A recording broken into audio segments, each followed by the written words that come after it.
For decades, Americans have paid more for prescription drugs than anyone else in the developed world. Sometimes two, three, even four times more for the same medication. Tonight, we're going to ask why. Now, President Trump says real healthcare reform is impossible unless drug prices come down. And his plan puts pharmaceutical reform at the center of the fight. We're going to break down how generic drugs lower cost, how foreign governments manipulate global pricing, and whether most favored nation pricing could finally stop Americans from subsidizing the world. Two experts, one debate, and one question. Can drug reform actually fix the American healthcare?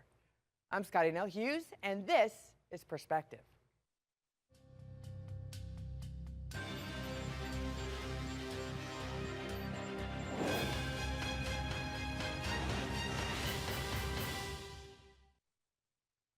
For years, Washington has argued about healthcare coverage versus cost, public versus private, ideology versus reality.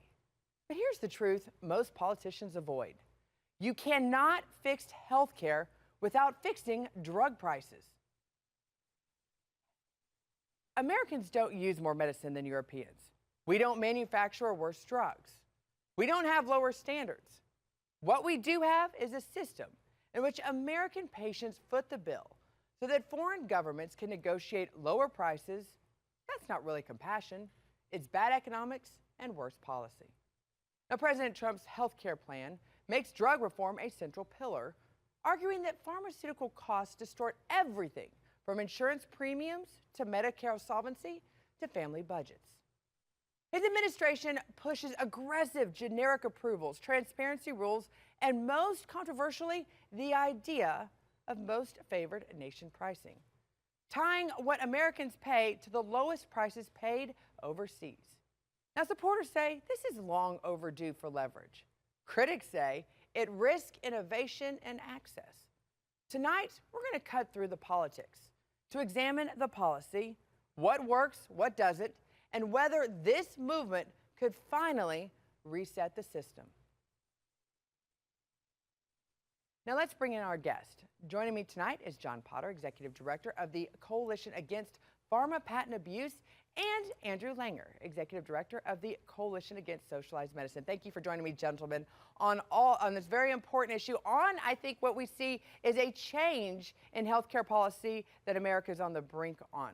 Let's start off with you. I want to start off with you on this, Andrew, because why do Americans pay more for the same prescription drugs than patients in virtually every other developed country? Is this a market failure or is this policy design? Well, I mean, it's certainly a market failure, but really on the part of the international marketplace. You know, our healthcare system is so markedly different than so many others that when you have government-run health systems abroad, they are essentially in charge of setting the prices that their consumers pay.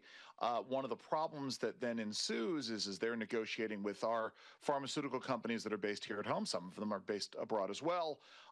They are negotiating these prices with them, and what happens is that they wind up making Americans foot more of the bill. What they're running is a fine line between having, allowing these prices to be set, but avoiding the risk of having their patents seized by countries abroad and then automatically turned into some kind of generic version, which we try to avoid those things.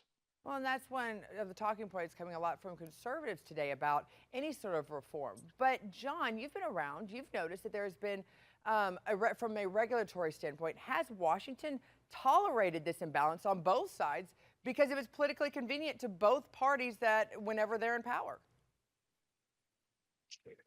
It's hard for me to speak to the parties in power, right, or for the parties in power. They do a pretty good job speaking for themselves.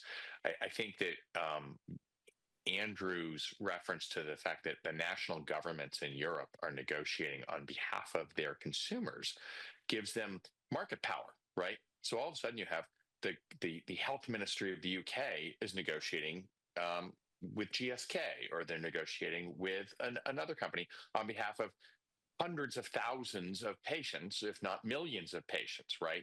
And that gives them leverage in those negotiations, and they take advantage of that leverage and get their consumers lower prices. Here, we have PBMs negotiating. And I think Congress would tell you that PBMs are not the strongest negotiators. And others might tell you that PBMs are negotiating aggressively, but then putting that money in their pockets rather than passing the savings on to consumers. I can't speak to it. I don't know any PBMs personally. But what I can tell you is that the dynamics are different. And we know for certain that Americans are paying higher prescription drug prices than most folks are for the very same drugs around the world. And for once, I do believe that we're seeing a conversation on how to get those drug prices down. Andrew, President Trump, when he got into office, almost out of the gate, said he wanted to accelerate generic drug approvals. How significant do you believe that was in the effort to actually lowering prices, but also in theory, not only in the pharmacy, but also the manufacturing of them themselves? Let's take a step back for a second, Scotty, and let's recognize that fundamentally most of the healthcare problems that we have in America, and really anything that has to do with the price that consumers pay, whether it's for medical services or whether it's for some pharmaceuticals themselves, it's a resource economics problem, right? So when you have a limited supply of something and you have a high demand of that something, the prices are naturally going to be higher. Now, obviously, we can talk about the ways that this gets distorted in the marketplace. So certainly this is an issue when it comes to access to doctors and nurses and physicians' assistants. That's one component of this.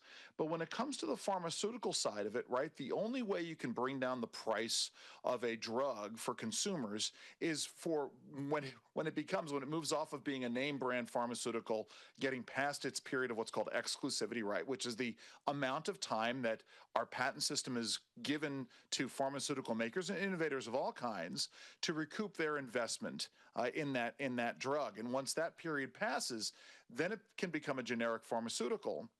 And that drives down the cost considerably, 90% reduction in drug prices. And so what we need to do is make sure that the name brand pharmaceutical companies aren't putting their thumb on the scale for when the transition happens from that name brand to the generic. And this is certainly going to be true in the biosimilars realm now that we have so many biologics that are coming on the market. So that's how we get at this. So it is significant insofar as the key to getting prescription drug prices down in a truly free marketplace is ensuring that they transition from name brand to generic. Well, and this is where intellectual property debates start coming in, but there's more to it than just the drug itself, that initial instigation of it. Because, John, do generics meaningfully discipline brand name pricing, or are there structural barriers like patent gamemanship that also blunt their impact? All of the above. So I think Andrew is correct that, but there's certainly something when the brand name is the only drug in a market, right? Because it has a patent, it has exclusivity, and that's a righteous outcome. There are things that the president can be doing and that governments can be doing to bring down prices for Americans by elevating the prices for Europeans, right? And by sharing the pain more equally around the world. And so most favored nations or however the president wants to pursue that has value. The second point is when that patent expires, generic competition should be unleashed and prices generally drop 50 to 80% in year one, and they drop by 90% in year three after generics hit the market. So then the question becomes, are generics actually getting to market as fast as they should be, or is Big Pharma playing patent games and pushing that generic farther and farther away so that they can maintain their exclusivity, their market power, their high prices for longer and longer and longer? And the answer is yes and yes and yes. They are playing games. They are pushing out the generic competition for several years further than it should be. And Congress and the administration, the president, need to step up to the plate. It's not about generic approvals. It's about getting the generics to the market.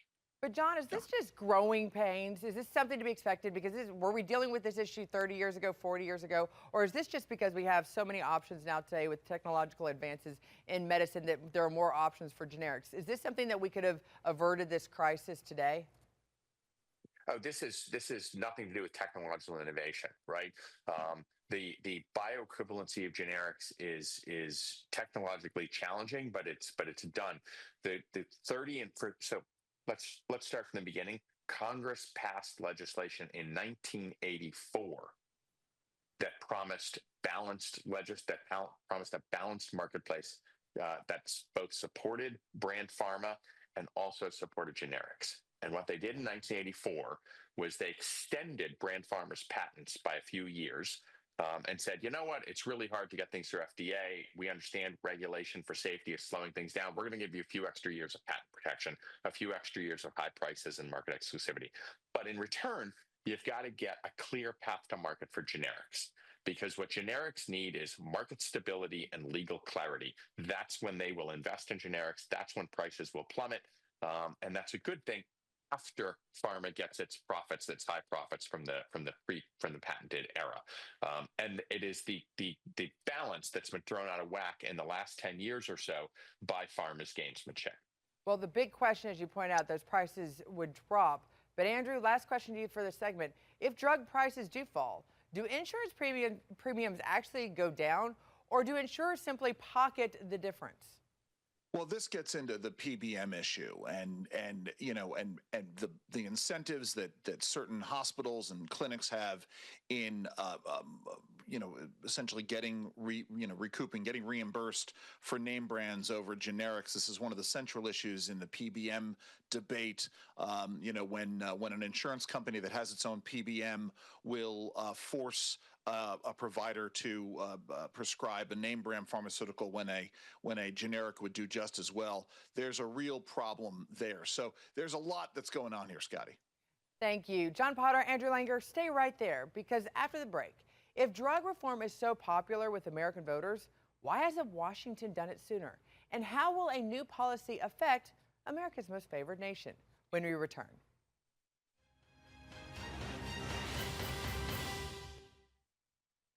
Welcome back. We're examining how drug pricing reform fits into President Trump's healthcare vision and whether it could permanently reset the system. Now let's continue with our guest. Joining me tonight is Jon Potter, Executive Director of the Coalition Against Pharma Patent Abuse, and Andrew Langer, Executive Director of the Coalition Against Socialized Medicine. Thanks for staying with me, gentlemen. Happy to do it. Perfect. Jon, I want to start with you on this one. Explain what most favored nation pricing in plain terms is. And what does it actually do, and why does it terrify or benefit the pharmaceutical industry? So most favored nation pricing most favored nation is an issue that is pervasive throughout the economy between buyers and sellers, right? So in our case, the buyer, in this case, let's assume it's President Trump and the United States, right, would be negotiating against drug companies, and they would say to the drug companies, you must give us the same prices you give anybody else around the world. You not only have to give us those prices, you have to tell us when you lower the prices to anybody, other country, and then you have to give us the precisely same price. That means we are essentially the most favored nation, right? Anybody that gets it, we get it too. Does that help drug companies? Does it hurt drug companies? I'm not sure that it does either, because if the drug company can capture the same amount of revenue across the world, does it matter to the company whose prices go up and whose prices go down, as long as the prices are level for everybody? I think what the drug companies are concerned about is that everybody is going to get the lowest price. Nobody is going to any longer pay a higher price. And therefore, if our prices go down to where other prices are, those prices are not going to rise up, right? We're not going to meet in the middle. Everybody's prices are going to go down. That's what scares the drug companies. Okay, so Andrew, you heard that, and I assume you agree with how Jon has described how this is going to affect the drug companies. Why is that bad for the consumer? It might be bad for the pharmaceutical company, but is that bad for the consumer, whether you're in the United States or any other country around the world? Well, yeah. I mean, here's the problem, right? I mean, it's one thing to get other nations to pay their fair share, which is part of what this is about. There's a negotiating tactic that's at work to try to get other nations, when they're doing this, to pay more for their drugs. The fine line is whether or not the drugs that are more controversial, or it's difficult to get the prices changed, whether or not all of a sudden the patents get seized by somebody in India or somebody in China or somewhere else, where they then get manufactured for a song, and it sort of undercuts everything. The problem is generally price controls don't work. They tend to stymie innovation. They take away, at the end of the day, the incentive to engage in the research and development. And it's something, as a free market, limited government conservative, it's something that I have been steadfastly opposed to, when it was talked about during the Obama administration, when it was talked about during the first Trump administration, and when it was talked about in the Biden administration. And so I stand against it now. The reality is there are so many other things that we can be doing to bring down the price for consumers. I would much rather see that than rather we start engaging in price controls. And I think that's true for everything. As I said, this is a basic resource economics issue. If you want to lower the price of a good that's in high demand, increase the supply. Well, it's interesting that you bring this up because, Jon, I know your work is really nonpartisan, and so you try to actually just help focus on the generic drugs itself. But do you feel like potentially any reforms that might happen with the generic pricing might also have some diplomatic, if not trade issues in other aspects to other countries between the United States?